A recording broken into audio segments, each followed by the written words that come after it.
catalog format, the title, whatever I want to do.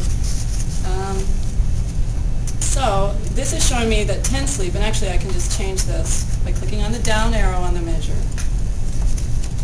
and taking off Washakie, and I really don't need all marked. Oh, it doesn't work. And so now I just see what's in 10 sleep. As of last night, this report is refreshed nightly. The data from Unicorn is as up to date as we can get it. So unless somebody changed something this morning, this is pretty real time. And so this is showing me all the item types that they have in 10 sleep right now. They don't have a whole big bunch, which is kind of nice.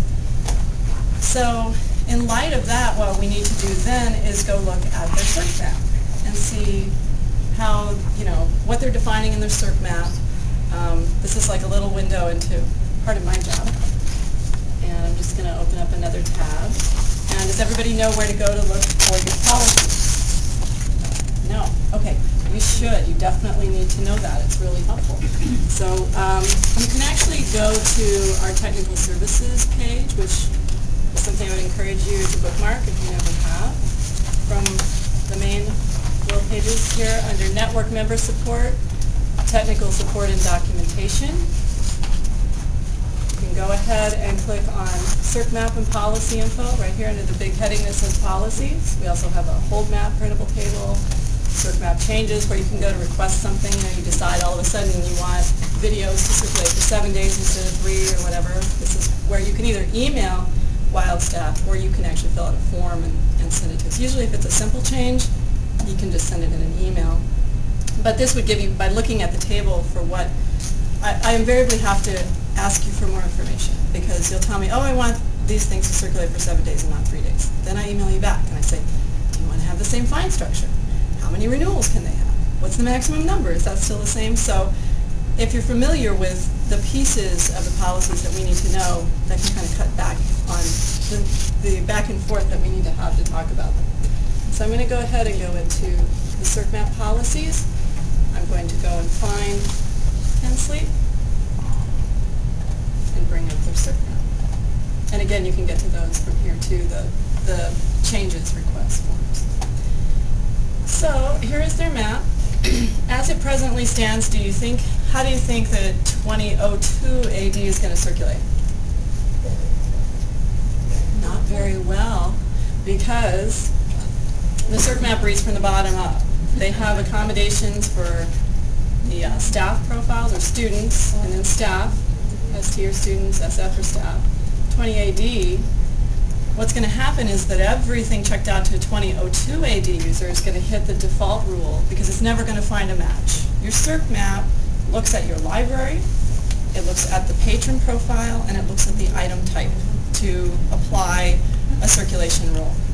So what is going to happen with 2002 AD is it's never going to find a match as it goes up with 2002 AD. And it's going to hit the default rule, which is what do I use if I can't match these three things somehow? And that means it's going to be this non-circ Y rule, non-circ yes, meaning you'll have to override it, and it'll go out for, I think it's a 2-week or a 3-week loan, no fines. So if you go to check out something and it checks out in a really screwy way that you don't expect, you need to let us know so that we can go in and troubleshoot why that's not working. So prior to, it has to be kind of timed right.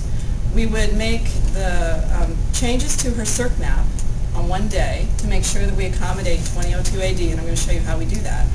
And then that night, we would time it so all the users got moved from 20 AD to 2002 AD. So the next morning, they'd come in, they have a new patron profile, and they have a brand new Circ Map that's going to accommodate that new patron profile. So it takes some timing, and sometimes, 2-3 days to get everything kind of in order, but usually there's no problems. But sometimes when we go in and roll up our sleeves and start working on someone's policies like this, there are a few glitches. We discover new things and so on. So what we need to do with their Circ Map, and I've been working with Karen on how this can work best, Karen Funk, I think she's supposed to be somewhere, but we've never met. So. is we're actually going to change that top set of rules for the patron profile to be all instead of 20 AD. So it's not going to be specific. And really, it's a good idea in any library policy set in the cert map to have a group of what we just call all rules at the top. So that if someone comes into your library with a patron profile that isn't like the other ones that you normally use, they're still going to get items for what you want them to get them for, rather than ending up with that non-circ rule that maybe something, you probably, it may be an item that you want to charge a fine for, it might let them have more than you want, and so on, especially if there's somebody you might consider like a temporary patron that's just passing through or something. So I think that we've talked most libraries into all rules by now, but there are still some, like TenSleep, that haven't, they say, well, we don't have a lot of out-of-town users in TenSleep, we're small, we know everybody, that kind of thing. But it is really helpful to do that, to have the all rules. So their current map is quite a few lines. It's not terrible. It's 32 lines. That's pretty easy. But while looking at their cert map and looking at their policies and looking at what items they actually own in Director's Station, I was able to recommend that they remove 5 item types from their cert map because they don't own any of them. And so doing that and seeing also that in their cert map, everything's circulated exactly the same to AD and to student. If we combine those rules under all, we wouldn't have to actually define AD and student in the cert map. Does that make sense, everybody? Okay. So they're going to be covered by that all rule, and we can get rid of a whole group of definitions within their cert map because of that.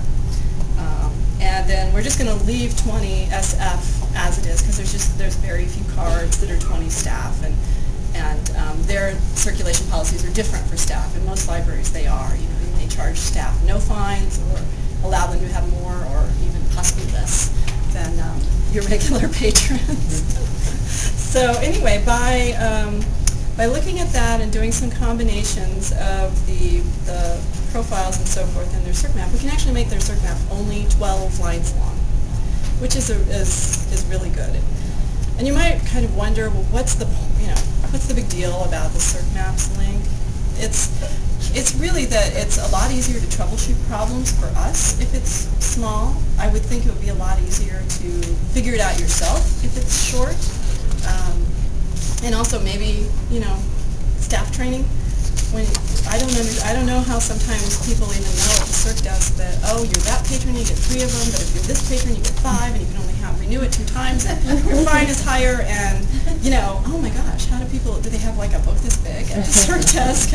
I think it must be confusing for patrons and for users, and for staff that, there's so much variety in who can have what, and for how long, and so on.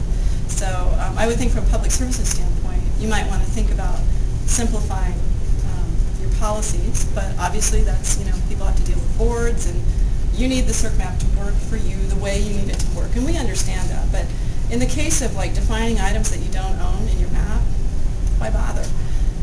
Now, I don't know if any of you have thought of this, but what if, okay, so I no longer define CD music in the TenSleep map.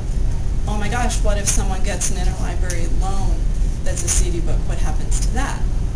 And in that case, it would actually circulate for the default rule for that group of patrons, which if we change this to all here, it would be for 14 days and whatever other parameters they have for that particular rule. And if you don't want that to happen, or if it happens frequently, then we can add that rule back in. But what you can look at, here is where Director's Station comes back in as handy, is you can look at whether or not that item type ever circulates with much frequency in your library. By going into, back up here, we're going to go to circulation under the